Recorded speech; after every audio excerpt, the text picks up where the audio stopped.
have aged and need to be replenished, need to be revamped. And so this 900 billion is entirely in order. The amount they have reserved for Ukraine is actually a very small 400 million, which is really probably just a matter of keeping whatever they've already supplied going by way of ammunition and items like that.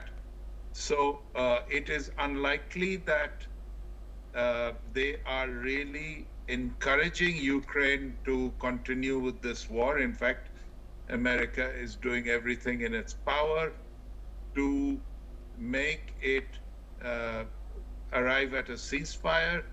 The trouble is that Zelensky, Ukraine, and the Europeans are not willing to cede territory, even though America is very in sync with Russia, that insists on the Donbas region and a little more, about a third of Ukraine landmass to go to them, including some ports. Now, this is the sticking point, but sooner or later, it is quite likely that the American point of view will prevail. But all in all, America needs to spend on its defense if it's going to stay ahead of China. Yes, indeed. Thank you for emphasizing on that, and also bringing, this particular individual Hexet to our conversation. What more can you tell us about this fact that the legislation has also included a provision that would cut Hexet's travel budget by a quarter until the Pentagon provides Congress with unedited video of these strikes? This is more or less a legislative issue. There are demands that the American Navy in particular is doing quite a lot to stop drug running from Venezuela. Now, the Congress and the Senate would like to have clear-cut evidence of exactly how much progress they're making, how many ships they're sinking, and so forth, in order to sanction the amount. So this is more legislative, bureaucratic in nature.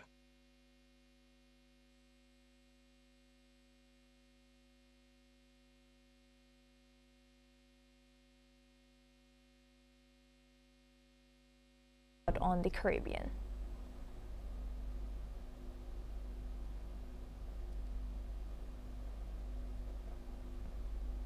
Could you hear me, Mr. Gautam? Let me repeat. No, I couldn't. Okay, Could you repeat that? Yes. So, what do you think about how should Congress place or be strict over oversight on lethal military operations such as the ones being carried out by U.S. in Caribbean before approving any future defense spending?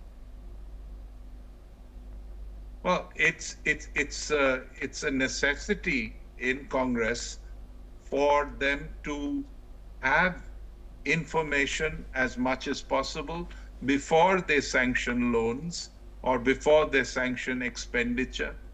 And I think that's all they're trying to do.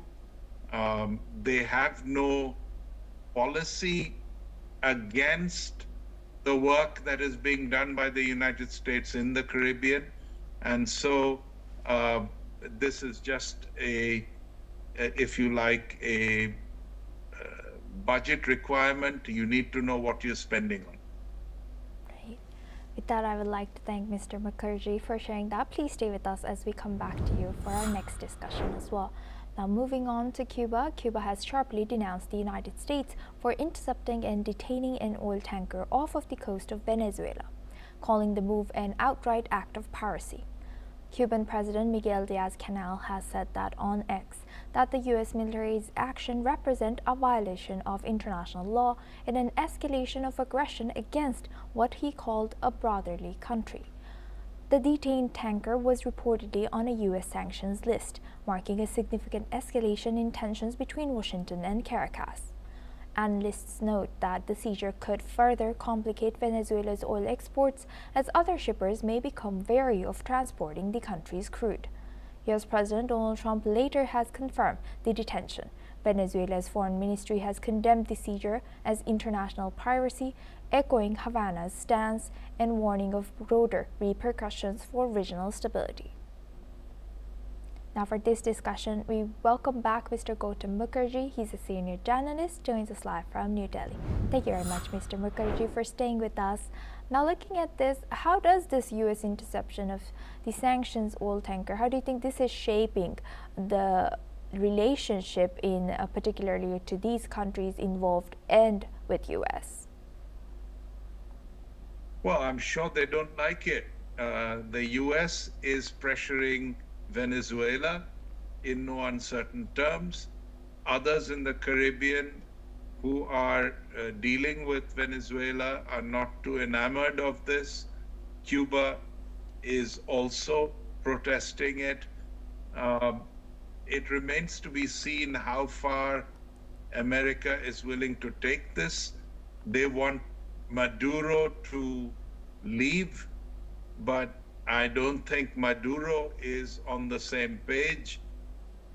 Whether America will escalate this or more or less keep it at the present level or even de-escalate is unknown at this point. They haven't achieved a great deal so far, and the matter of boots on the ground have been ruled out. So is this some kind of a standoff that will not achieve any long-term results, either from the US point of view or from their strategic allies? Right, and how do you think this, what impact could Cuba and Venezuela's denunciations of international piracy have on regional alliances and also towards the U.S.? Well, to call it piracy is probably an exaggeration. That it is a unilateral action from one great power to a lesser power is fairly evident. I'm not certain what objective, as I said, America is achieving by doing this.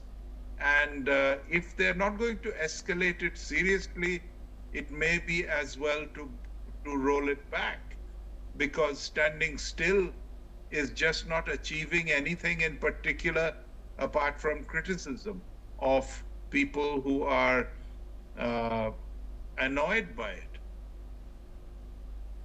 Yes, with that I would like to thank Mr. Gautam Mukherjee for joining us today and sharing that insight throughout our news. Thank you very much. Now we stay in the region. Honduras is facing renewed political turmoil after the Permanent Commission of the National Congress announced that it will not validate the results of the country's November 30th presidential election. In a statement, Congressional President Luis Redondo has said that lawmakers could not endorse an electoral process that he described as tainted by both internal and external interference. Redondo has alleged that organized crime networks, including drug trafficking groups and gangs such as MS-13 and Barrio 18, had exerted pressure during the electoral period, compromising the freedom of voters. He has also cited that what he called direct violation of citizens' democratic rights. Now for this discussion, we welcome back Dr. Satoru Nagao. He's a fellow at the Hudson Institute, joins us live from Tokyo. Thank you very much, Dr. Satoru, for staying with us. Now, looking at this, what more can you tell us about what's happening in Honduras? Indeed, this is a proxy war between US and China. because in case of the Honduras, 2023, they end formal diplomatic relation with Taiwan and establish a new formal diplomatic relation with China. So that's why from Taiwan to China they change the stance. But the view from United States, this is of course not good. So that's why under the current Trump administration, which is focusing on the influence in the American continent from Greenland to the Argentina. So that's why the Honduras, the attitude which tilting toward China is not a good thing. So that's why he tried to push strong influence towards this election and make the opposition party to win. But view from this is fair or not is controversial in Honduras, and the current government side do not want to accept the influence of the President Trump in the election. And that's why they do not want to reject the result of this election for the opposition party win. So, but real opinion of the people in Honduras is a matter of concern in this case, because influence or not, if the people in the Honduras want the opposition party's victory in this election, of course it is a public opinion, and in this case there is a possibility the current government pro-China policy could be changed under the new government. So, and recently, the Honduras economy, which exports shrimps to China, face a little difficulty because of the China's economy is not good. So that's why this is the chance for the Taiwan to take back the influence, or the U.S. push this taking back. That could happen. So that is maybe background reality in the election in the Honduras, I think. So that's why the who will win in the election is the result of the which side win in the U.S.-China competition. That's very interesting. I'll come back to that. But now, how should Honduras address these allegations of organized crime and interference in their current elections or future elections? Of course, democratic country, which is democratic, people can decide their fate themselves. Is that democratic? The good result or bad result is not a matter. They decide themselves. That is important as a democratic country. So that's why the politics in the Honduras should be decided by people in Honduras. That is, they must do it. But at the same time, in this case, of course, the influence of the United States is very big, and currently President Trump shows strong influence in the American continent. View from this situation, indeed, the current government is maybe it will establish after the election, which is current government. I am saying that government should adjust a new situation, which is strong influence of the President Trump. I think at least the next some years.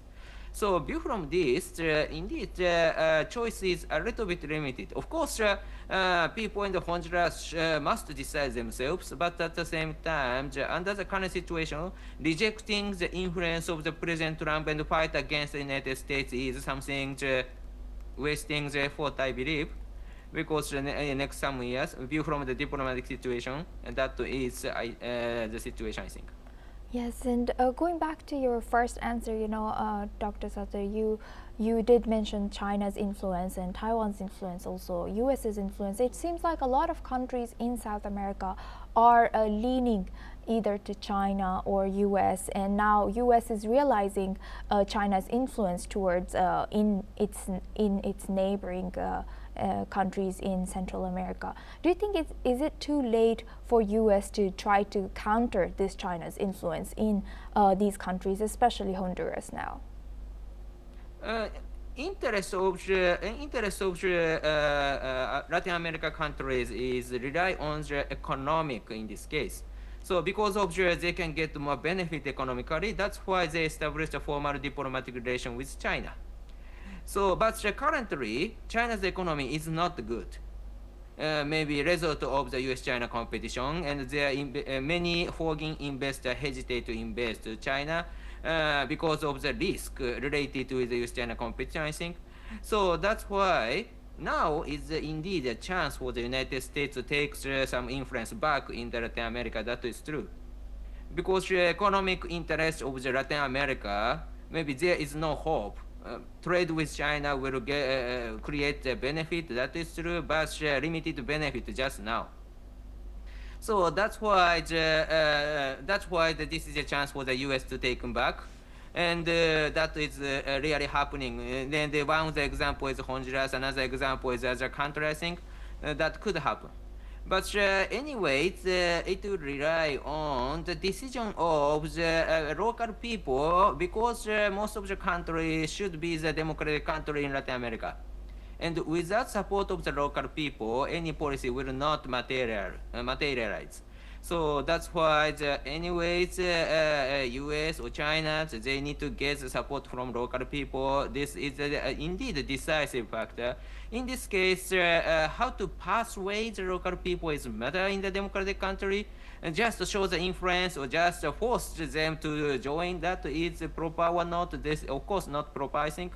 So, yes. So such kind of process is needed.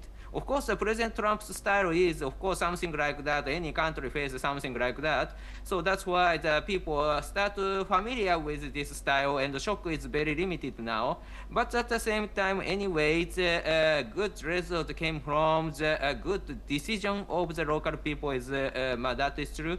So that's why, anyway, getting the people's mind of the local people, that is needed. That is my answer about this. Thank you. Thank you very much for highlighting that. With that, I would like to thank Dr. Satoru Nagao for joining us today and sharing that insight throughout our news. Thank you very much. Now moving the focus on to Taiwan, Taiwan's high-profile Deputy Foreign Minister, Francois Vu, has made a previously visit to Israel recently. As per several reports, this comes at the time when Taiwan is looking to the country for defense cooperation. Taiwan has few formal diplomatic ties due to pressure from Beijing, which views the island as one of its provinces and not a country. Taiwan views Israel as an important democratic partner and offered strong support to the country after the October 2023 Hamas attack on southern Israel and subsequent war in Gaza. And since then, there has been an increased level of engagement. Taiwan's foreign ministry has declined to comment on whether Vu had visited Israel. Taiwan has seen strong parallels between the military threat it faces from its giant neighbor, China, and Israel, which has clashed with neighbors including Iran.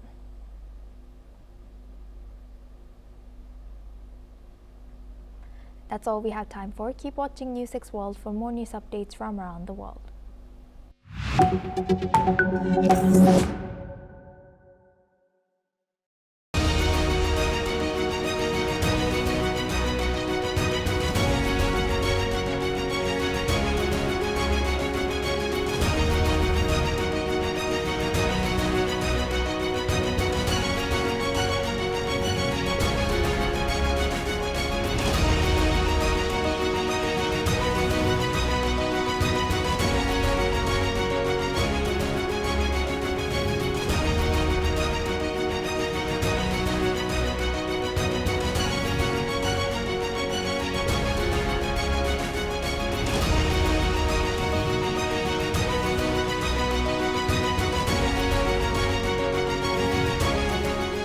In the midst of death, life persists.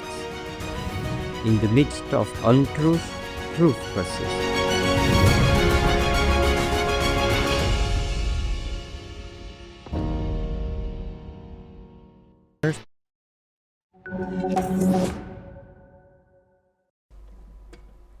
Hello and welcome. I'm Thomas Porteous and you're watching the World Report on News X World.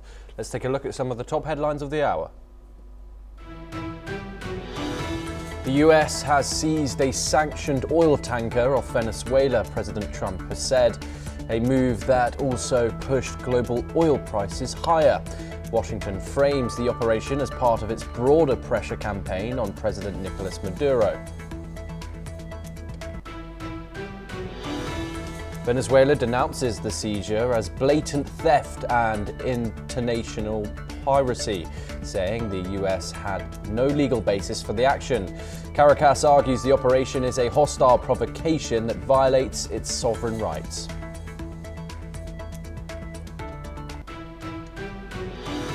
Nobel Peace Laureate and Venezuelan opposition figure Maria Corina Machado appears in public for the first time in 11 months, greeting supporters from a hotel balcony in Oslo. She received the Nobel Peace Prize in absentia after arriving too late for the ceremony, having been in hiding since protesting Maduro's inauguration.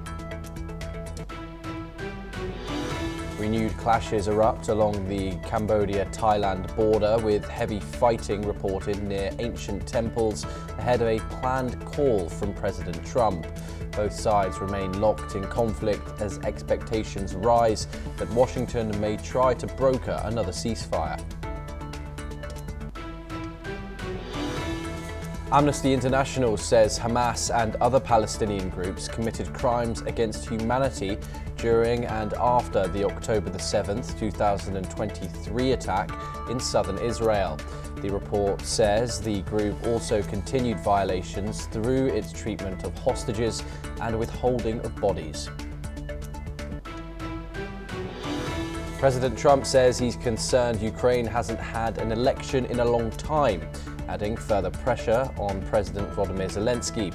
His remarks come as Washington continues to scrutinize Kiev's political and security situation. President Trump says the announcement of which world leaders will serve on the Gaza Board of Peace should come early next year.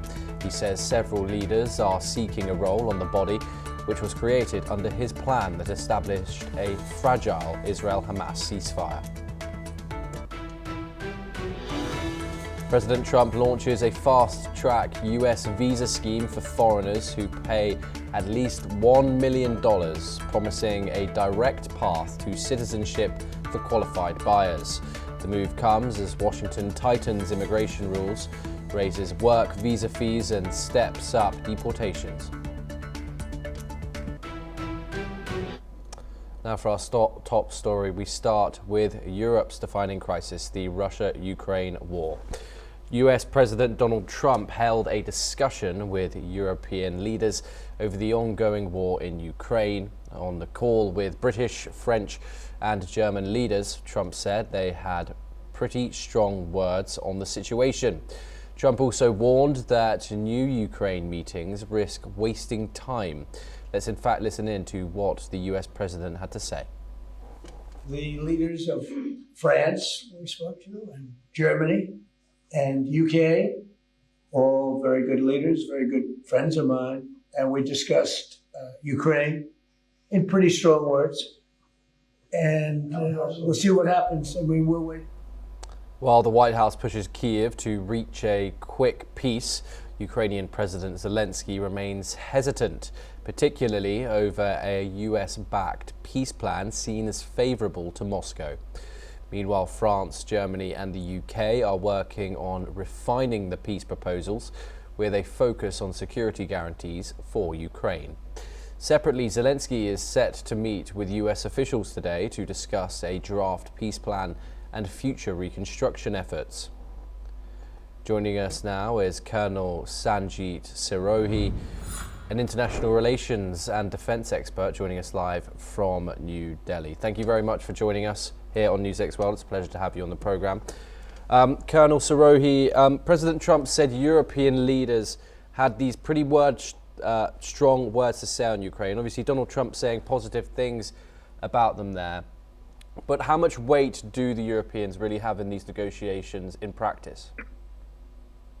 Well, Thomas, good morning. Now, this talk which has been going on for so long, and US has given a 28 program which was in favor of Russia, and which has been discussed by the European leaders, especially the British Prime Minister, France President, and Chancellor of Germany.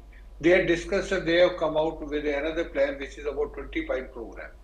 But the point which is very, very important, there are 2 points which are going to create a problem, and that both the parties, they have agreed to it, that there are two problematic issues. First is the ceding of the territory to Russians, which I think Zelensky and all other European leaders are not in favor of doing that. And Zelensky has categorically mentioned that as per the international law and as per the constitution of Ukraine, they have got no right to cede the territory to Russia. So that is number 1 point. Number 2 is that the Europeans are more interested in taking the guarantee that Russia will not attack Ukraine or any other European country. So these are the 2 points which are going on. Now, Donald Trump has talked about, the one side he is talking about that he has a very good relationship with all the three leaders. On the other hand, he said that he has got a strong words. He has also mentioned that the life support, the Europeans and the Americans have relationship is on the life support, because every day they are not agreeing to it. So I think Donald Trump is pressurizing Zelensky and other European leaders to accept the demands of the Russians, which I think Zelensky and European leaders are not ready to do that. And to that extent, Zelensky is already speaking to about 30 leaders. Today, visual meeting is going to take place. And let's see what happens on that. And the European leaders have also invited President Trump on the weekend to come to Europe and discuss the new plan. So let us see how the things work out. Thomas. Yeah, indeed. And of course, the big sticking point here is territorial concessions, something that Ukraine previously said it would never do, and now that seems to be on the table with this US peace plan proposing that Russia take control of even more of its occupied territory, and Ukraine cede that in an end to the war in exchange for some sort of NATO-style security guarantees. In regards to territory, of course, how do you think, in the broad scope of things, if Ukraine does cede territory, which could be seen as a kind of reward for Vladimir Putin's invasion, how would that feed in the long term, or in regards to international law? Look, Thomas, the point is that these Ukrainians are fighting for last 4 years for their territory. And after 4 years, if Zelensky decides to give their territory, then the question the people are going to ask him was that why did you fight for 4 years? The country has been destroyed, totally devastated, their infrastructure has been totally destroyed, their energy sector has been destroyed. Lakhs of people have been migrated, then thousands of people have died, thousands of soldiers have died. The casualties of the army have been very, very high. So if Zelensky had to cede the territory, or he has to give this territory, Donbass complete territory, to Russia, then why was he fighting for last 4 years? So I don't think any leader is going to accept that, and I don't think Zelensky is going to accept that, in spite of the fact that Mr. Donald Trump, for his own interest, for the interest of the Americans, is trying to pressurize Zelensky to cede their territory to Russia. That is totally incorrect, and I think the European leaders have to stay united and make sure that Ukrainians are not pressurized to give that territory to Russia. And the other point is that if the Russians, they don't get Donbass region in their control, then I think Mr. Donald Trump may try it, but I don't think that peace talks are going to take place, or even the peace is going to take place. Thomas. Okay, Colonel Sirohi, do stay with us as we have further updates. This time we move down to the ground. And Ukrainian naval drones have struck and disabled a sanctioned Russian tanker called Dashan in the Black Sea. Kiev Security Service says the vessel was operating as part of Russia's Shadow Fleet ships Moscow uses to quietly move oil and evade Western sanctions. The Dashan was moving at top speed with its transponders switched off when several drones hit its stern, causing critical damage. Maritime security sources and verified footage confirm the incident. This is Ukraine's third successful strike on a Shadow Fleet tanker in 2 weeks, as Kiev attempts to cut Russia's oil revenues that fund the war. Insurance costs for vessels in the region have surged as the conflict increasingly affects sea lanes. Russia has not responded yet, but President Vladimir Putin recently warned he may block Ukraine's access to the Black Sea following similar attacks. Ukraine has also targeted Russian refineries for months, but the tanker strikes mark a new phase in its campaign at sea. Colonel Sirohi, Ukraine has now hit 3 shadow fleets in the space of 2 weeks. What does that tell us about Kiev's strategy in the Black Sea? Well, Thomas, we all know that the Russian economy is nowadays totally dependent on exporting of the oil products. So the Ukrainian, they feel that if they can strike the Russian oil fleets or the oil tankers, all the oil refineries, they will be able to stop to some extent the export of oil to the countries, especially China and India. So that is the stand, because they feel that their economy is working because of the oil export. So what the Ukrainians have decided is to strike the ports, strike the oil refineries, and strike the oil tankers. Now, these shadow fleet which the Russians are using, they are using clandestine network of ships, which mostly are oil tankers, and to deceive the Ukrainians, they are switching off their transponders and they are falsifying their identity. So as a result of which it is very difficult to identify that which country's this thing tanker is. So this is the third tanker which, as you have also mentioned, that there is the third tanker which has been destroyed. And in spite of being destroying these tankers, the Russians are now planning to block the Ukrainians in the Black Sea so that their movement is absolutely free. So this is the new type of strategy which the Ukrainians had formed. And this is basically because now if you see in since these peace talks have started, there has been more drones attacked by the Russians on the Ukraine, and Ukraine is similarly also trying to take as much advantage as possible so that both sides, when they come to negotiating table, they have something to negotiate for. So I think this is all going to, and it is all these activities are going to increase in future till the peace take place, and which is the question mark is, will the peace take place or no? Thomas. Colonel Sirohi, thank you very much for joining us here on NewsX1. Thank you for taking the time. We now move on, and US President Donald Trump has said that the United States has seized an oil tanker off the coast of Venezuela. This is the first known action against an oil tanker since Trump ordered a massive US military buildup in the region and carried out strikes against suspected drug vessels. Let's listen in to what Trump had to say about the operation. It's been an interesting day from the standpoint of news. As you probably know, we've just seized a tanker on the coast of Venezuela, large tanker, very large.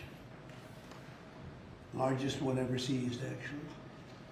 And other things are happening, so you'll be seeing that later, and you'll be talking about that later with some other. Meanwhile, US Attorney Pam Bondi has also stated in a post on X that the United States had executed a seizure warrant for a crude oil tanker used to transport sanctioned oil from Venezuela and Iran. In a statement, the Venezuelan government has accused the United States of blatant theft after the seizure of the oil tanker. The government has stated that it would defend its sovereignty, natural resources and national dignity with absolute determination. It has also added that it would denounce the seizure of the tanker before international bodies.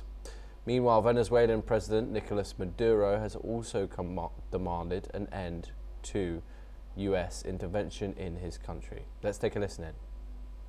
Decimos no al intervencionismo, no a los planes de desestabilización de cambio de régimen. Allá el gobierno de Estados Unidos, que se dediquen a gobernar su país. Shruti Dasgupta joins us now. She's an international affairs expert. She joins us live from New Delhi. Shruti, always a pleasure to talk to you.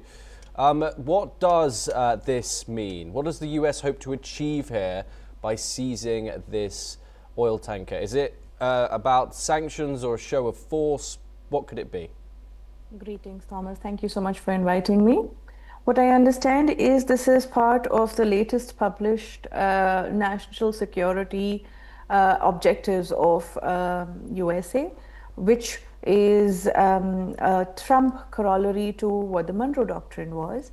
And it is a neo-imperialistic kind of view where USA is going to protect its interests in the Americas, that means the North and the South Americas. Hence, we've seen his intervention in Honduras, we've seen his intervention in Venezuela. This is part of their national policy now, because they do not want to have an expanded China influence in the region or and they want to control the politics as well as the politicians of each of these nations.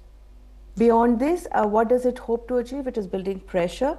What we know as independent analysts that Venezuela's crude oil is very heavy, and they generally transport it in an exchange supportive manner with the Iranian government, because they have lighter crude oil, and so they send their heavier one to them, take their lighter crude oil, and that makes the processing cheaper and more accessible for the Venezuelan nation.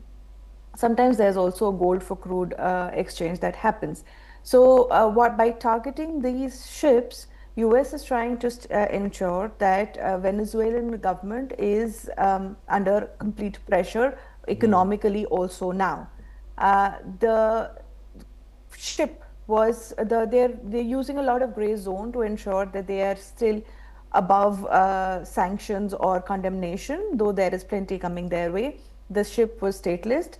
The ship is called Skipper, but it was earlier known as Addis, I believe, which was a sanctioned ship, and Venezuela has not been given an extension from the sanctions that has been put on its oil by USA since 2024, because the democratic elections that were held were under question, which re-elected Maduro into power.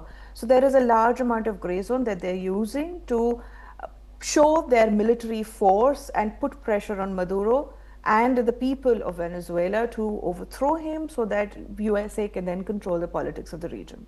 Yes, and Shruti, what impact could this have on regional shipping? Of course, Venezuela has the biggest oil reserves in the world, and so how will this affect geopolitical trade in regards to this? Well, we've always said that putting pressure on Maduro in the name of drugs has always been about the Venezuelan oil, because that is the largest, as you've said, oil reserves in the world, even larger than Saudi Arabia. So if you control the politics of Venezuela, you control its oil, and you control who gets access to that particular gem, if I may call it as such. But what it shows the world is that USA is willing to break all sorts of polite political presentation and is using plain brute force. In fact, I believe an independent UN body has condemned how they have handled the so-called drug busts, where they killed about close to 80 people and destroyed ships. So the world is noticing that this is happening, but there is no way that they can control it. Independent nations, the smaller American nations, they are unable to fight it off themselves. They would need external support. So basically, it is either trigger a larger war in the waters around USA, or bow down to what USA wants and have a neo-colonial setup where you end up being a vassal state, an oil vassal state in case of Venezuela, to USA and its demands. Yes, Shruti, do stay with us as we have further updates. The Swiss government announced that its agreement with the United States to reduce tariffs on Swiss imports to a maximum of 15% will apply retroactively to November the 14th. The deal, reached in November, cuts the tariff rate from 39%, which is what US President Donald Trump put in place back in August. Both countries can now request customs refunds dating back to the effective date. Swiss officials say the lower ceiling will reduce average trade-weighted US tariffs on Switzerland by roughly 10%, improving access to the American market for Swiss exporters. In return, Switzerland will lower tariffs on US fish, seafood, and select agricultural products, while also granting new duty-free quotas for beef, bison, and poultry. Switzerland has additionally pledged to invest about $200 billion in the United States by 2028, and the US will lift extra tariffs on several Swiss goods, including aircraft parts, rubber products, cosmetics, and generic medicines, with more under review. Shruti joins us once again. Shruti, how significant is this cut from 39% to 15% for Swiss exporters trying to get access to the United States market? Well, the Swiss economy is very much an export-dependent economy, and the US tariffs had hurt it and its growth percentage, economic percentage, GDP percentage, a whole lot. It brought it down below 1% for the past year. So this is helpful because the average trade tariff percentage would somewhere become close to 10%, because there are some goods that because this is a tariff ceiling of 15%, not blanket tariff of 15%. So some goods may have tariff much lower also. So the average comes down to about 10%, which makes it very competitive in terms of UK as well as EU and even Canada. So Swiss exporters would have, this is good news for them because now they are again in competition for US markets as such. But the other side of this entire deal is that Switzerland has promised to invest close to $200 billion by 2028 in USA to create American jobs. As you said, aircraft and pharmaceutical and other sectors. They have also promised the immediate by 2026 to invest about $67 billion. That is what is stated by the US website themselves. So there are clauses beyond it. I do not know how they will go forth with it, whether it will actually function or not.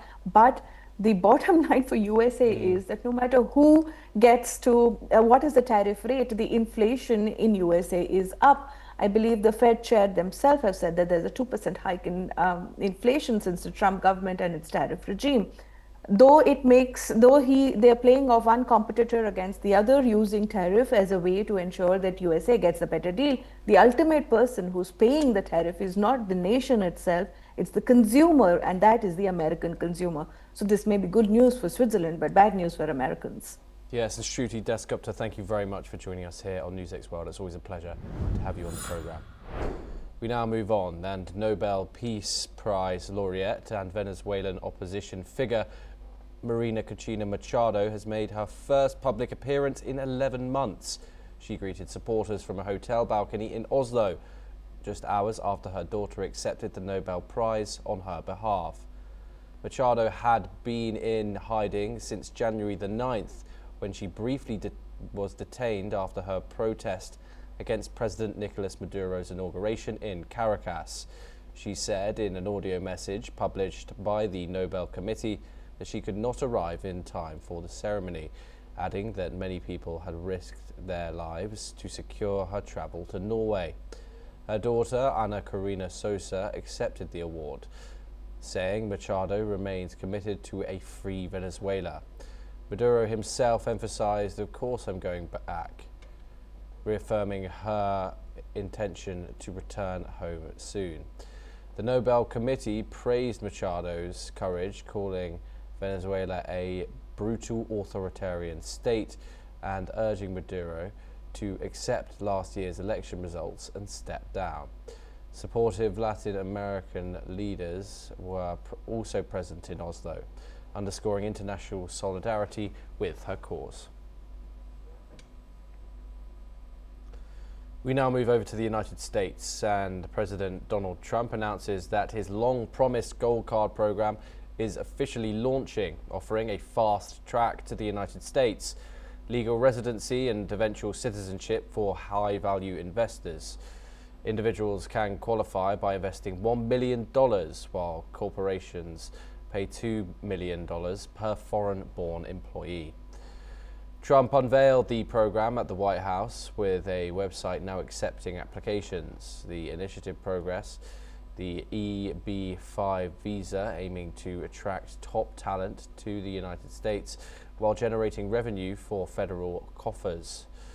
Trump also said that all funds will go to the Treasury, supporting programs positive for the country. Unlike EB-5 visas, the Gold Card program does not specify job creation requirement or caps.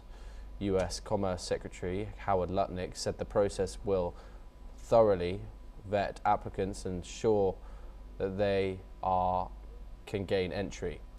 Trump highlighted top graduates from China, India and France as likely candidates, calling the Gold Card a much stronger path to U.S. citizenship. Okay, we have some breaking news coming in finally, and in a deadly escalation of a long-standing border conflict, 9 Thai soldiers have been killed and more than 120 others wounded in clashes with Cambodian forces this week. Thailand's defense ministry has reported the casualties, describing the situation as dire. The conflict, which reignited in recent days, has seen both sides engaged in fierce fighting along their shared border. The Thai ministry has vowed to continue its efforts, and tensions remain high in the region. Well, that's all that we have time for this hour. Keep watching News X World for more international updates.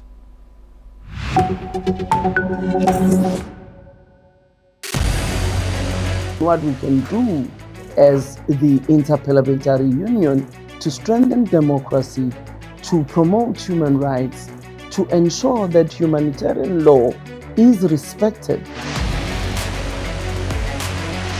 UN Security Council needs a makeover, a comprehensive reform, and India deserves a position there, a role there.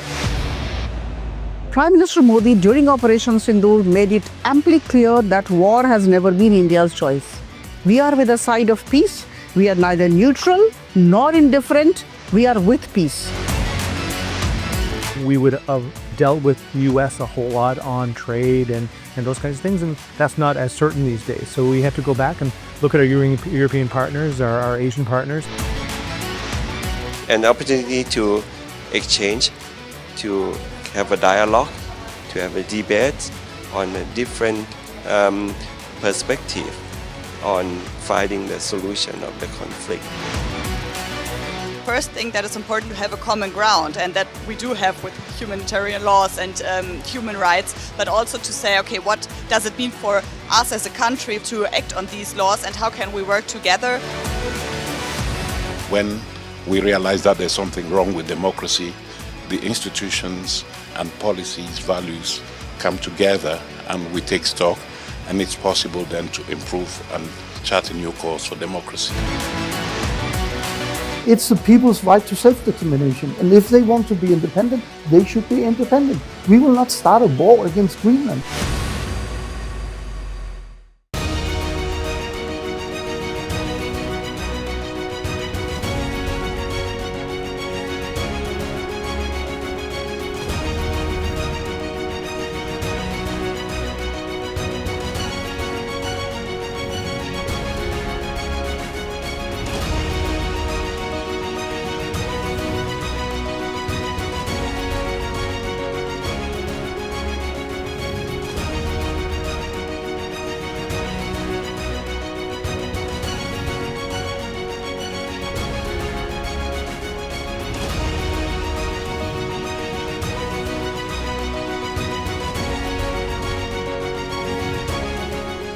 In the midst of death, life persists. In the midst of untruth, truth persists.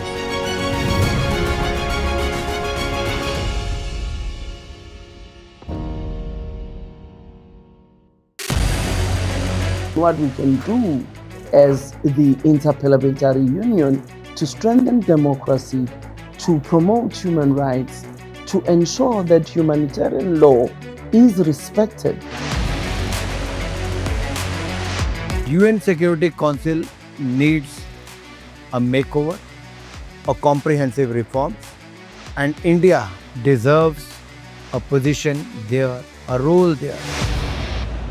Prime Minister Modi during Operation Sindoor made it amply clear that war has never been India's choice.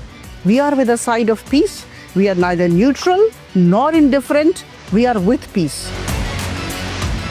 We would have dealt with US a whole lot on trade and those kinds of things, and that's not as certain these days. So we have to go back and look at our European partners, our Asian partners. An opportunity to exchange, to have a dialogue, to have a debate on a different perspective on finding the solution of the conflict. First thing that is important to have a common ground, and that we do have with humanitarian laws and human rights, but also to say, okay, what does it mean for us as a country to act on these laws and how can we work together? When we realize that there's something wrong with democracy, the institutions and policies, values come together and we take stock, and it's possible then to improve and chart a new course for democracy. It's the people's right to self-determination, and if they want to be independent, they should.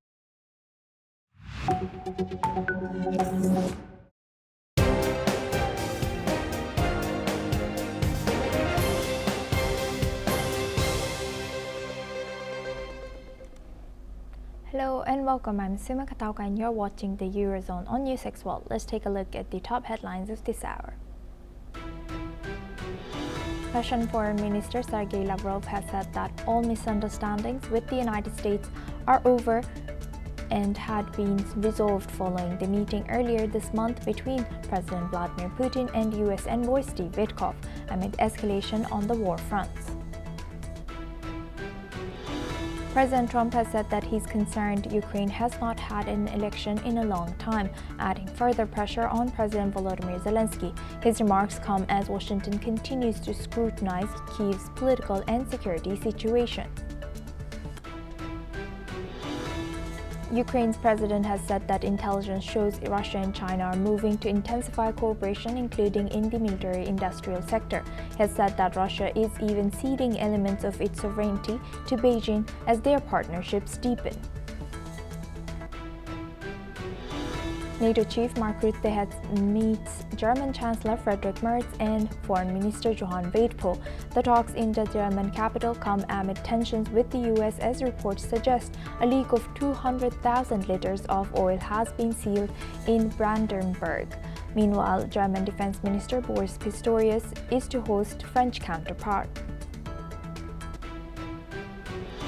Venezuelan opposition leader Maria Corina Machado, who has been in hiding for months, showed up to claim her Nobel Peace Prize of the year. She was also seen in Oslo in the middle of the night, waving from the balcony of a hotel, marking the first time she has been seen in public since January.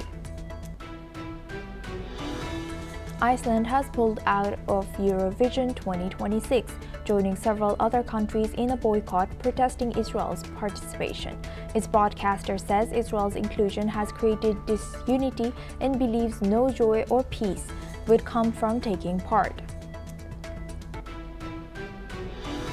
U.S. House of Representatives passes a staggering $900 billion defense policy bill in a move that reshapes the world's most powerful military machine, while tightening the leash on its leadership. Renewed clashes erupt along the Cambodia-Thailand border, with heavy fighting reported near ancient temples ahead of planned call from President Donald Trump. Both sides remain locked in conflict as expectations rise that Washington may try to broker another ceasefire.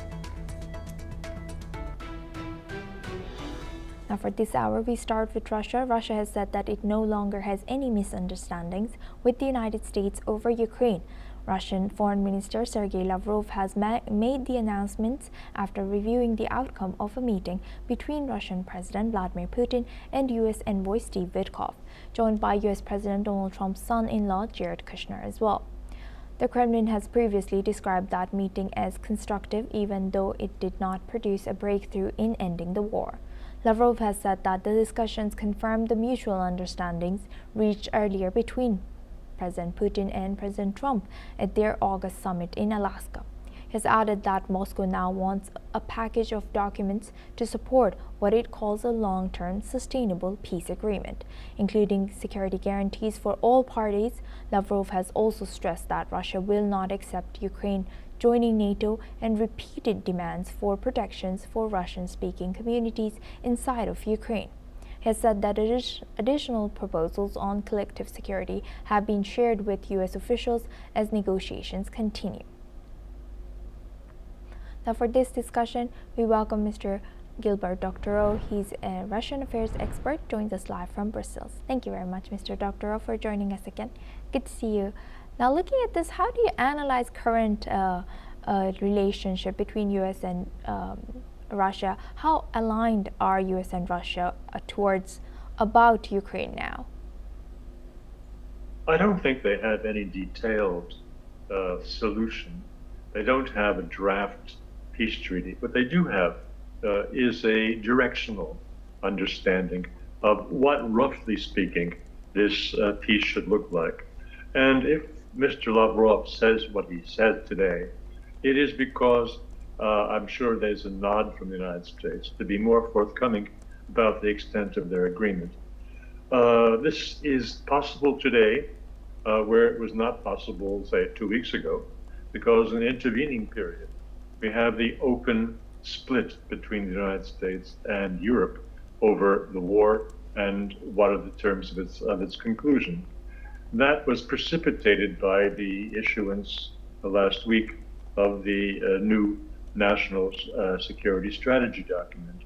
So in this time of greater transparency, when the United States has tipped its hand and shown that its highest priority in international affairs is to regularize its relationship with Russia and see Russia reintegrated into the collective West business community, the Russians can allow themselves the liberty to say what Mr. Lavrov said, that the sides are very close in their understanding and how the war should end.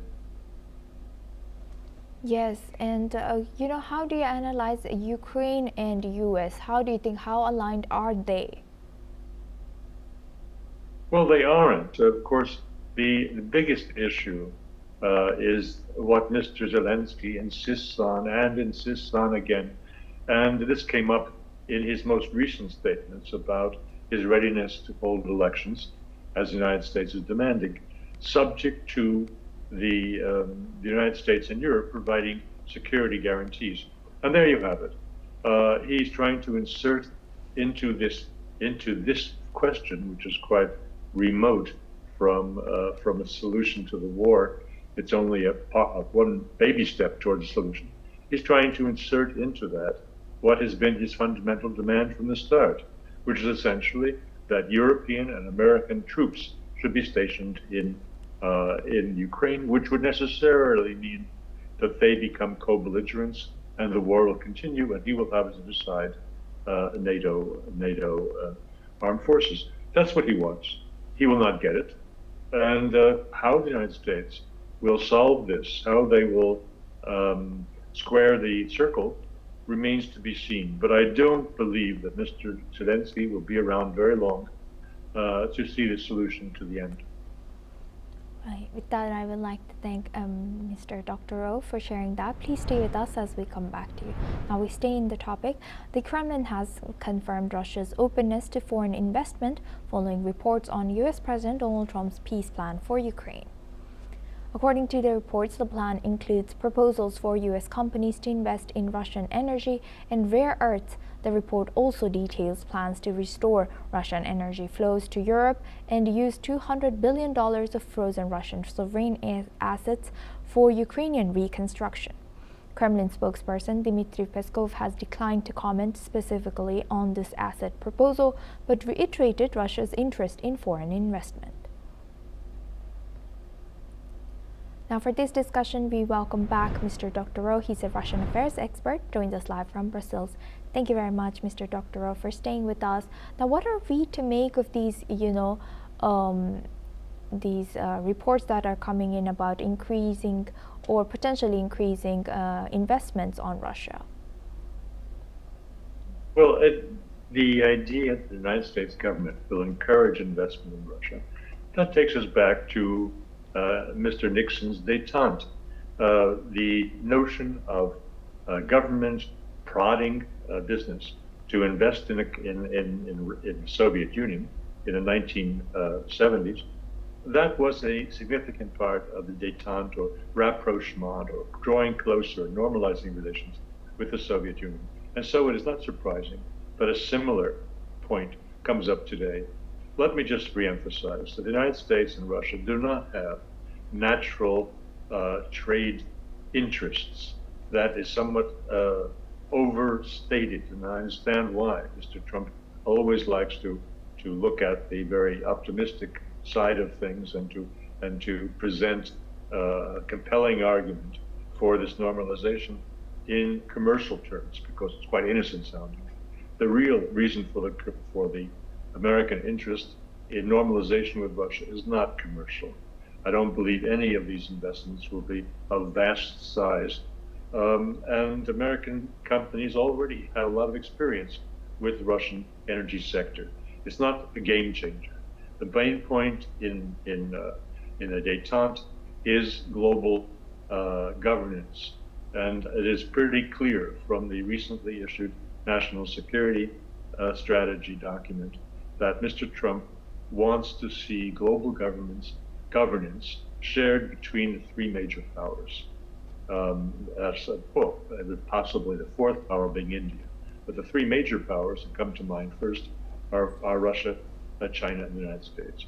So this is what it's all about. And it's a talking point to say we'll do a lot of trade, but I don't put much stock in that. Right. With that, I would like to thank Mr. Dr. Roh for sharing that as a Russian affairs expert. Please stay with us as we come back to you for our next discussion as well.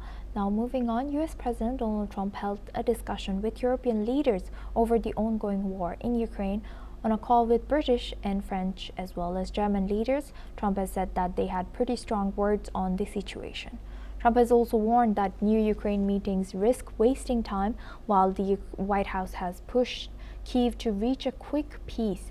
Ukrainian President Volodymyr Zelensky remains hesitant, particularly over a US-backed peace plan seen as favorable towards Moscow.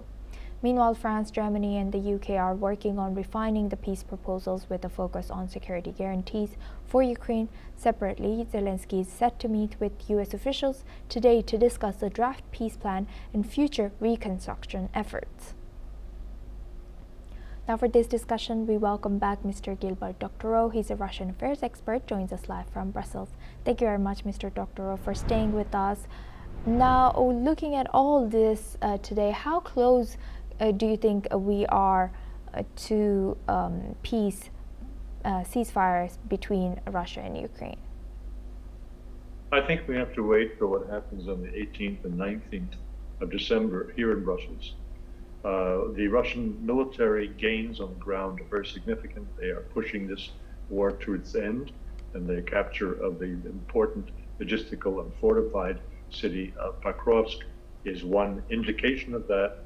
Mr. Trump is using enormous efforts to bring the sides together and to overcome resistance from Europe. But the real issue will be resolved here in the next week when we deal with the question of how Europe can continue to assist Ukraine and maintain the war if it has no financial resources itself to put up. And so Europe is using, instead of its own taxpayer money, is seeking to continue the war by collateralizing the Russian frozen assets. That issue comes up for discussion in the European institution that is the second executive here, standing next to the European Commission. I mean the European Council, which is the assembly of all 27 heads of government and state. They will meet here, and they will be receiving a proposal from von der Leyen to do precisely that, to collateralize the Russian frozen assets and to make available to Ukraine 145 billion euros over 2 years to maintain the war effort, to keep the officials and the soldiers of Ukraine receiving their monthly salaries. So it is critical for Ukraine to stay afloat that this loan effort goes through. If they don't get it through, and I believe they will not, then Ukraine will sink like a stone in February and March, and all discussions of the terms of compromises to be made over land are not utterly irrelevant, because Ukraine will sink like a stone, and whoever speaks for Ukraine will have to accept whatever terms the Russians offer them. But it is important to note, and I want to make this point because very few people think of Belgium. It's a small country and irrelevant, except that it's going to decide whether the war continues or not. Yeah, that is very powerful indeed, and you are there. We will like to hear from you again. With that, I would like to thank Mr. Dr. Gilbert Doctorow for joining us today as a Russian affairs expert and sharing that insight. Now we move on to our next news. The Russian Defense Ministry has said that its air defenses have shot down 3 more drones flying towards Moscow. Mayor Sergei Sobyanin has announced the update, confirming that emergency crews are now working at the sites where debris fell. According to Sobyanin, a total of 37 drones targeting the capital have been intercepted since midnight. Authorities have not reported any casualties, and security operations around Moscow remain on high alert. The strike comes as Ukraine intensifies its campaign against Russian infrastructure. Earlier in the Black Sea, Ukrainian naval drones have struck and disabled a sanctioned Russian tanker called Dashan in the Black Sea. Kyiv's security service says the vessel was operating as part of Russia's Shadow Fleet ships Moscow uses quietly to move oil and evade Western sanctions. This marks Ukraine's 3rd successful tanker strike in 2 weeks aimed at reducing Russia's oil revenue. Russia has not issued a formal response as of now. Now for this discussion, we welcome Professor Vasilin Popovsky. He's a professor and vice dean at Jindal Global Law School, joins us live from New Delhi. Thank you very much, Professor, for joining us again. Good to see you. Now, looking at all this, it seems like the escalation in the war front is now expanding even into Black Sea. Can you tell us how dangerous this could be for all the parties involved, knowing that Black Sea is crucial to so many countries which border Black Sea? Well, these are military targets. What Ukrainians are targeting are airports, bridges, infrastructure, including energy infrastructure, oil refineries, oil tankers, and all of these are military targets. What Ukraine wants to do is very understandable, to reduce the capacity of Russia to continue the war, to reach peace. So these are very welcome, I will say, hits on every Ukrainian drone that go into Russian territory is a good news, because it means successful destruction of a military target in Russia, and that means Russian capacity to continue the war will reduce over time. And yes, there were 37 drones targeted at Moscow. There will be another 37 in the next weeks and months. That's Ukraine, and that's every country that defends its territory should do. Those should continue. Everything that can burn should burn in Russia. I mean, military targets, such as those I mentioned, the airports, the airplanes, the munitions, the factories, oil tankers that export Russian oil and gas, which basically fuels the war further. So it's not escalation, it's basically defending Ukrainian right to life. This country is under attack for almost 4 years, and they have to defend themselves. So it's a good news. I repeat, it's a very good news every time when a Ukrainian drone hits a military target anywhere in Russia, including in Moscow, including in the Black Sea. Everywhere in Russia, until Putin stops that. It's very simple. Putin, one man, only one man in the world can stop this in 1 minute with a phone call to the chief of staff and say, stop the fire. If Putin makes that phone call and tells his chief of staff to stop the fire, everything will end. Everything will finish. There won't be a single drone from Ukraine into Russia anymore. It takes 1 minute for one man to finish this, and it's Vladimir Putin making a phone call to the chief of staff. It is as simple as it is. Yes, 100%. And how do you think, where are we, how close are we to a ceasefire between them now? Unfortunately, not because of Russia, because of that man, Vladimir Putin, who doesn't want to stop the fire. There were continuous ultimatums, including by Donald Trump, over the last 11 months. There were many, many, many calls for ceasefire. Ukraine accepted all of them. Russia didn't accept any of those. So the blame goes in Moscow, in Kremlin, everything is in the hands of Vladimir Putin. So how close are we depends on one man, Vladimir Putin, but he doesn't look like wanting that. He wants to continue the war. And for him, it looks like this war is a war of survival. He cannot imagine a Russia without war. Cannot imagine Russia without enemies.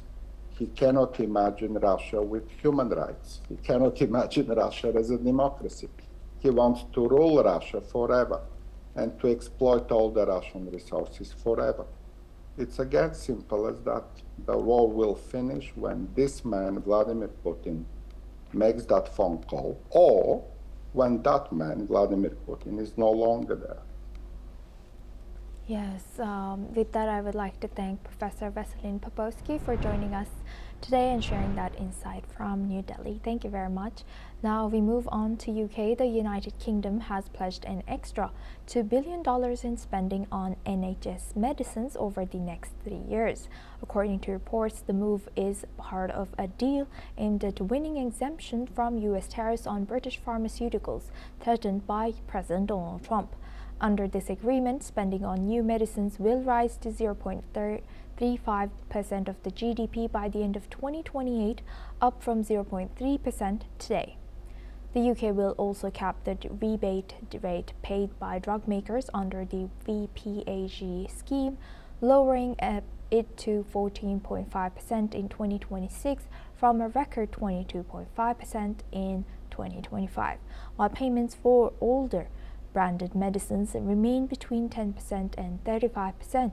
The pharmaceutical industry has welcomed the new framework, saying it gives firms more certainty and encourages investment. The deal will bring tariffs on UK pharmaceuticals and medical devices to zero, aligning with Trump's push for European countries to pay more for drugs. The government says this step will support both patient care and a competitive pharmaceutical sector in Britain. Now we move on to our next news. The long-awaited trade deal between the EU and Mercosur is in its final stretch, 25 years after negotiations began. EU Commission President Ursula von der Leyen and European Council President Antonio Costa plan to visit Brazil on December 20th to sign this agreement, but the outcome remains uncertain. Several EU countries, including France, Poland, Ireland, and Hungary, opposed the deal over concerns it could hurt their farmers, while Belgium plans to abstain. Italy's position remains pivotal, with safeguards on market access possibly swaying Rome towards support. The European Parliament will vote on December 16th on safeguards and reciprocity clauses, but deep divisions mean ratification is not guaranteed. Diplomats warned that failure could cost the EU strategic market access, while Mercosur partners grow increasingly impatient after decades of negotiations. Now we move the focus on to Bulgaria. Large crowds of protesters began gathering in central Sofia for major anti-government demonstrations ahead of an expected vote of confidence. The government recently withdrew its 2026 budget plan following nationwide protests against their planned tax hikes to finance the higher spending Recent protests have seen scuffles break out between police and demonstrators. Protesters gathering near government buildings demanded the government's resignation, and some signed a petition for the government to step down. Bulgaria's parliament will hold a vote of no confidence for the government of Prime Minister Rosen Zeleznikov, the sixth such vote since it took power on January 15 this year. Let's in fact listen into what some of the protesters have shared. Не, протеста изобщо не е бюджета, свързан с чак толкова с бюджета. Бюджета беше просто капката. Смятам, че корупцията и нивото, в което продължаваме да живеем, и парите, които всъщност се крадат, това е огромният проблем за нас.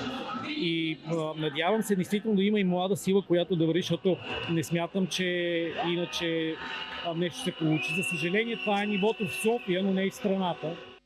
Тук съм, защото корупцията в държавата просто е на друго ниво.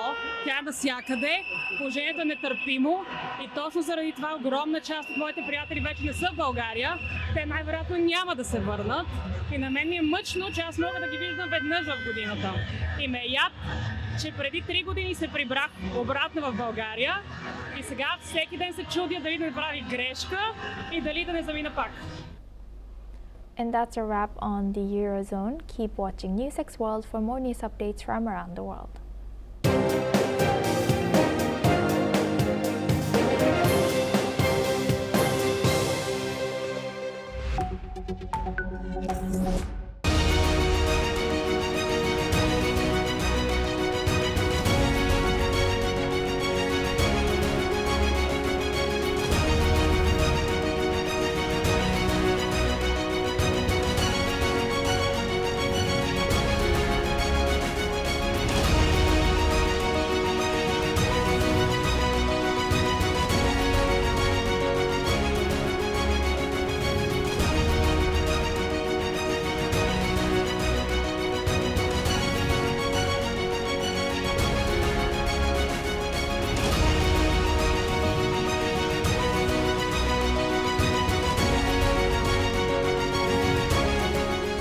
In the midst of this, life persists. In the midst of untruth, truth persists.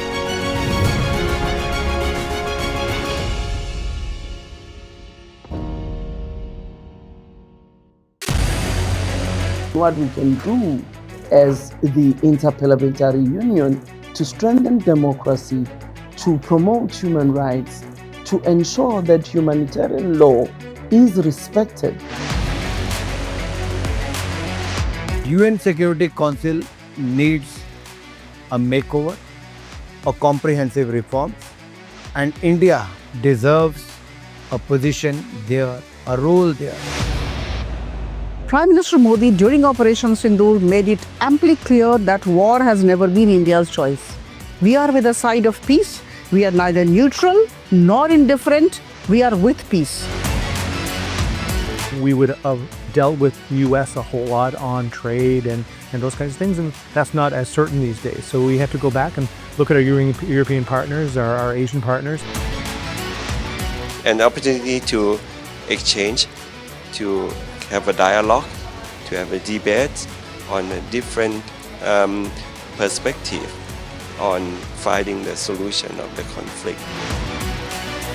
First thing that is important to have a common ground, and that we do have with humanitarian laws and human rights, but also to say, okay, what does it mean for us as a country to act on these laws and how can we work together? When we realize that there's something wrong with democracy, the institutions and policies, values come together and we take stock, and it's possible then to improve and chart a new course for democracy. It's the people's right to self-determination, and if they want to be independent, they should be independent. We will not start a war against Greenland.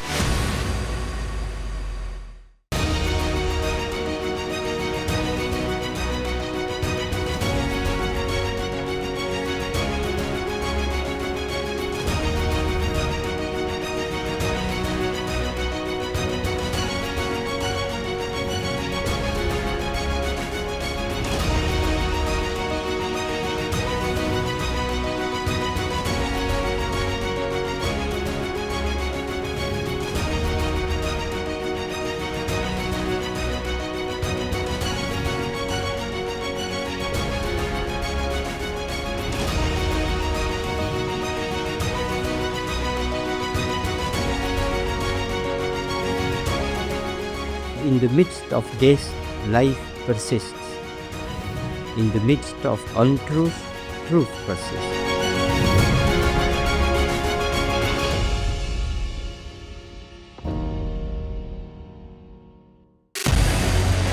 What we can do as the Interparliamentary Union to strengthen democracy, to promote human rights, to ensure that humanitarian law is respected.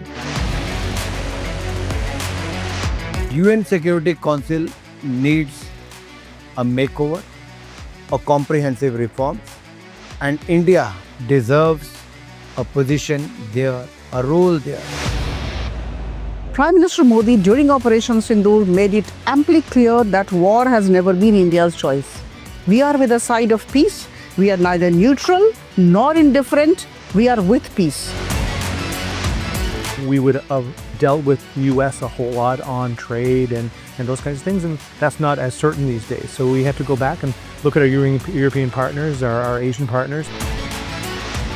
An opportunity to exchange, to have a dialogue, to have a debate on a different perspective on finding the solution of the conflict.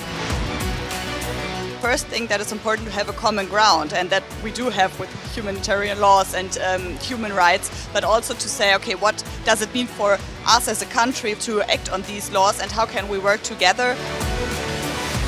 When we realize that there's something wrong with democracy, the institutions and policies, values come together and we take stock, and it's possible then to improve and chart a new course for democracy. It's the people.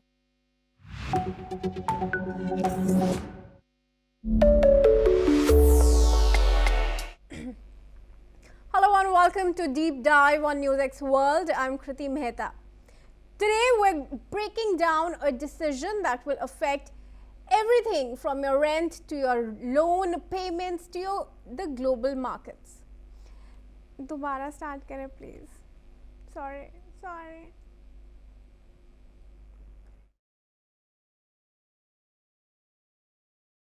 Welcome to Deep Dive on NewsX World. I'm Kriti Mehta. Tonight we're breaking down a decision that will affect everything from your rent to your loan payment to the global markets.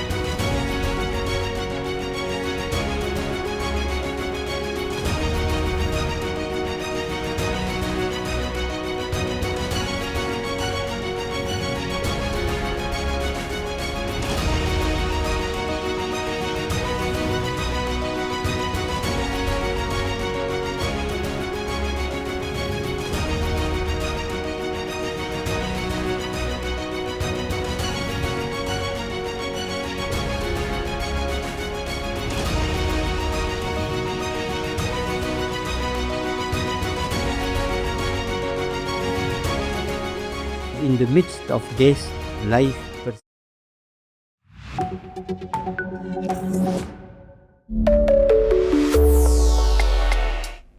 Hello and welcome to Deep Dive on NewsX World. I'm Kriti Mehta. Now today we're breaking down a decision that will affect everything from your rent to your loan payment to the global markets.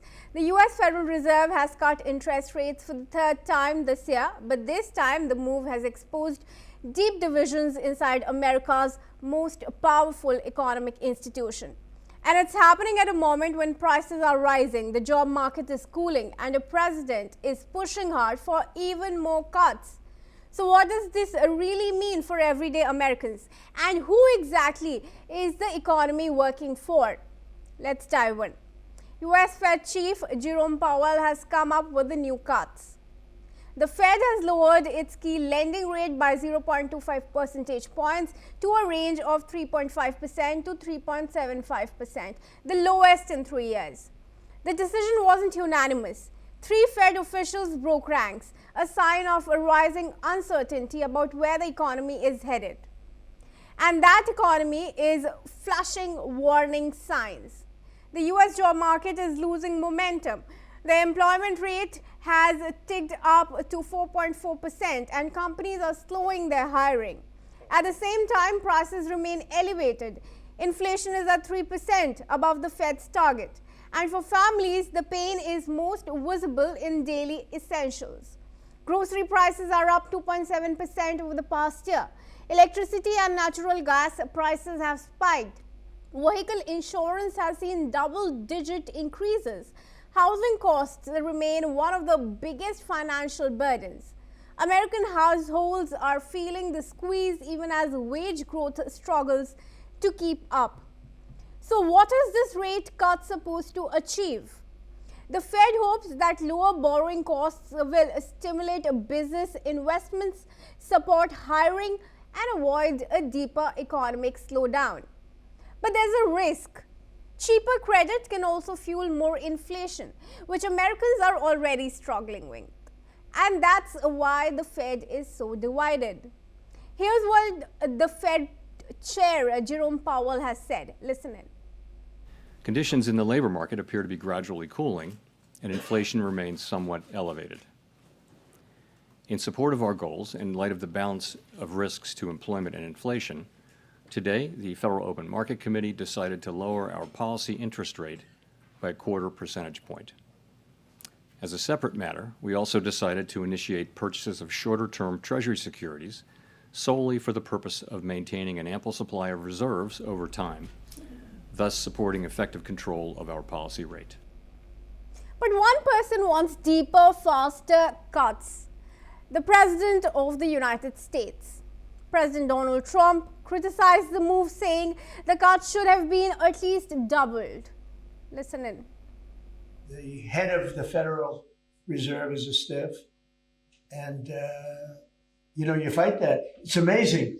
We fight that, and yet interest rates are going down, except with him, not too much. He did a rather, I would say, a rather small number that could have been doubled, at least doubled. And that's the other thing. I think the rates for the United States are always the lowest in the world, because without us, there is no world. So why is he pushing so hard? Analysts point to three key reasons. Political timing. Lower rates can boost growth in key sectors before elections. Market performance. Trump often measures his success through stock market levels. And short-term economic stimulus. Cheap money can create the appearance of a stronger economy. Now, this puts him directly at odds with Powell's cautious approach. But there's another question looming over all of this. Who actually benefits when rates come down? Here's where we talk about a less visible layer of the American economy. How the rich hoard wealth and why rate cuts often help the top more than the middle. In the US, the rich don't hoard cash in vaults. They build and preserve wealth through investments and a tax system filled with advantages. Let's break it down. Tax avoidance and loopholes. Complex structures minimize taxes. Low capital gains. Stocks and real estate taxed less than wages. Borrowing against assets. Avoid selling and paying taxes. Trusts and estates pass on wealth largely tax-free. Real estate depreciation cuts taxable income. Investments. Stocks, bonds, private equity grow faster than wages. Wealth defensive industry. Lawyers and accountants protect fortunes. Political influence. Lobbying keeps the system favorable. And in this context, hoarding is metaphorical, concentrating wealth in ways that limit its flow back into the broader economy. Analysts warn this intensifies inequality and poses social risks. Now, when the Fed cuts rates, asset owners benefit first, not wage earners. Stocks climb, real estate gains, and cheaper credit favors those who already have wealth. A Fed trying to avoid a slowdown. A president pushing for bigger cuts, rising everyday costs. Now, joining us in this discussion is Gerald Al-Fil, who's an economist and joins us live from Dubai. Thank you, Gerard, for speaking to us here at NewsX World. We appreciate you taking time out for us. Thank you. Good afternoon. Good afternoon to you. Gerard, I'll start with my first question to you. What do you think, firstly, are the key takeaways from Powell's presser? Well, it shows that there might be, they expect a slowdown in the economy in the coming years. You mentioned stock market performances. In fact, Dow Jones Index and NASDAQ have been performing very well in the last 3, even 5 years. And this heat cannot continue. There was definitely pressure from President Trump, and it looks like the air gets thinner and thinner. I would like to quote Mr. Sergio Ermotti, the group CEO of UBS Bank, one of the biggest banks in the world, the Swiss bank. He was in the UAE this week at the Abu Dhabi Finance Week, where I also covered the event for FinNews, Swisswire FinNews. And Sergio Ermotti, the CEO of UBS Bank, said, quote, the investors might lose patience with some AI stocks and with the whole AI development, which is very bullish, extremely bullish. And he also recommended for 2026, and now this is important, he said, leaves a good portion of cash on the side for 2026. He's a top banker of UBS Bank, of the biggest bank, one of the biggest banks in the world. Does he know something more than us? Keeping cash on the side means the air gets thinner and thinner, and we take away that also the Fed sees sooner or later here a cool down and asset inflation. We know there's not only inflation for goods which you buy in the grocery, but there's also asset inflation. And asset inflation has been rising very much. That cannot go forever, and also President Trump, as a businessman, knows that very well. All right, Gerard, let's also talk about how will the latest Fed cuts affect the lives of everyday Americans and their finances? Well, lower interest rates, as you said, means a lower price for credits. The interest rate is the price of the credit.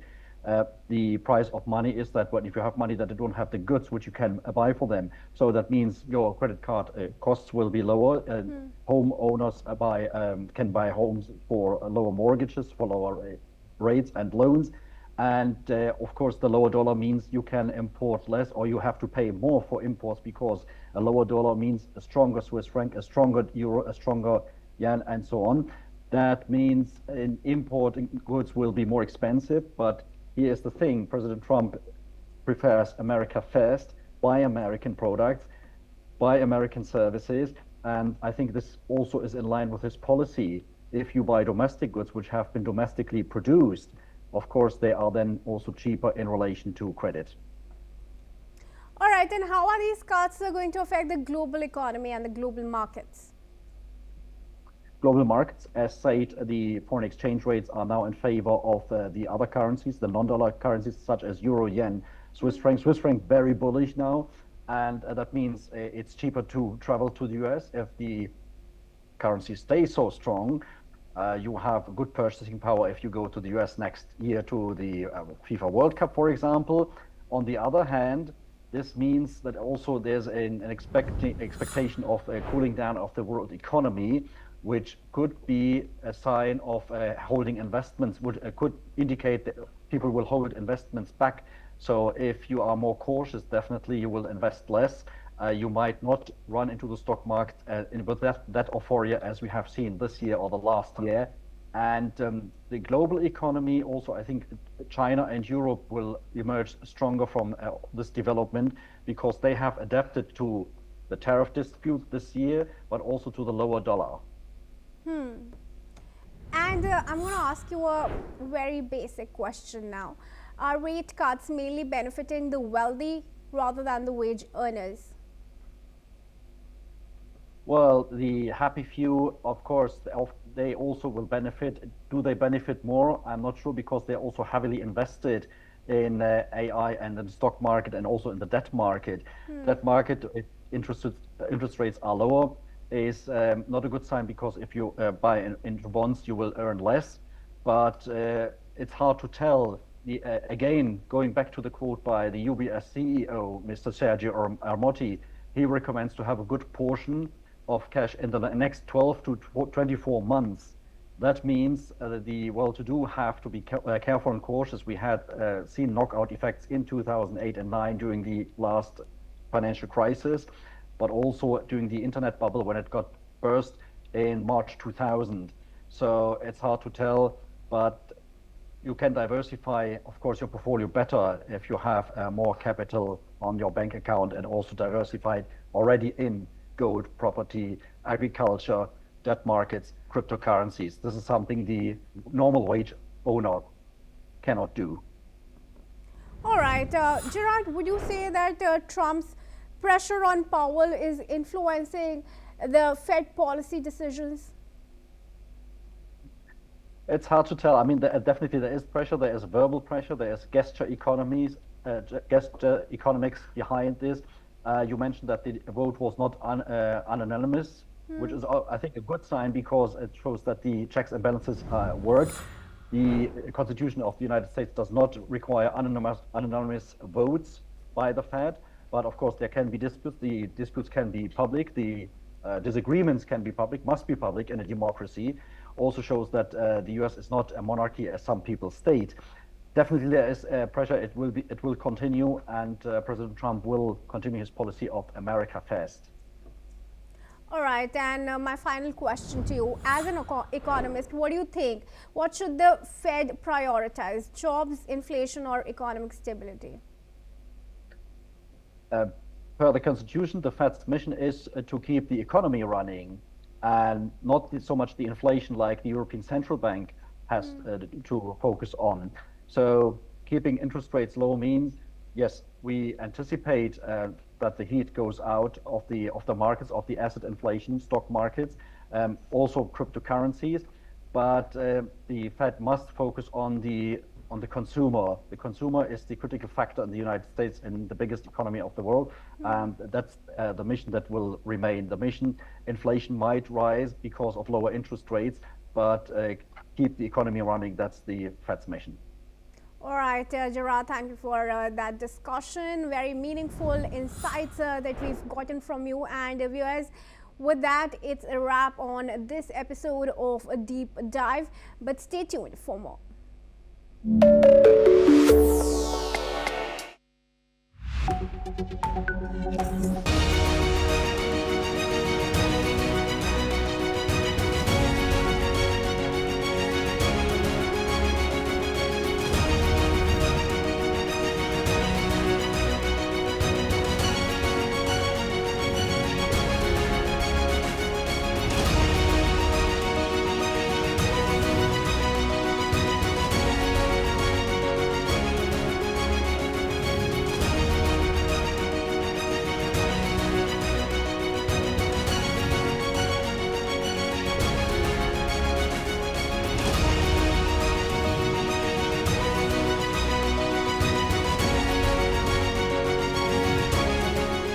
In the midst of death, life persists.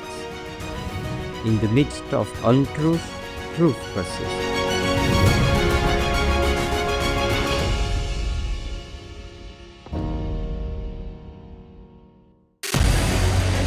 What we can do as the Interparliamentary Union to strengthen democracy, to promote human rights, to ensure that humanitarian law is respected.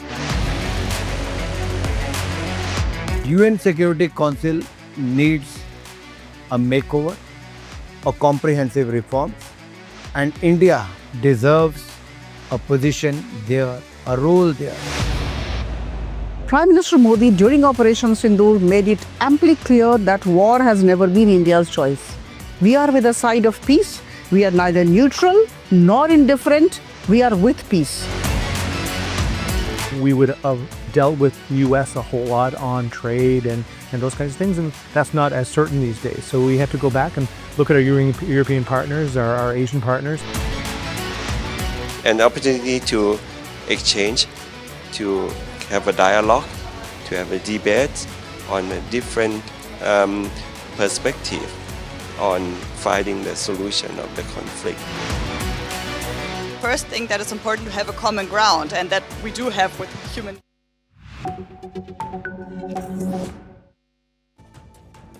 Find Find your way into America's future. Wealth now unlocks America's fastest visa. $1 million for a new life. Trump's shortcut to residency at a price. Explained today is Trump's gold visa card. Hello, I'm Kriti Mehta and you're watching another episode of Explained with me. Now, the Trump administration has officially launched one of the most attention-grabbing immigration initiatives in the recent U.S. history, the Trump Gold Card. Branded as a premier, fast-track pathway to lawful permanent residency and eventually citizenship, the Gold Card offers wealthy individuals and corporations a chance to invest their way into America. But what exactly does it promise? Who is it for, and why has it become so controversial so quickly? Today on Explained, we break it all down for you.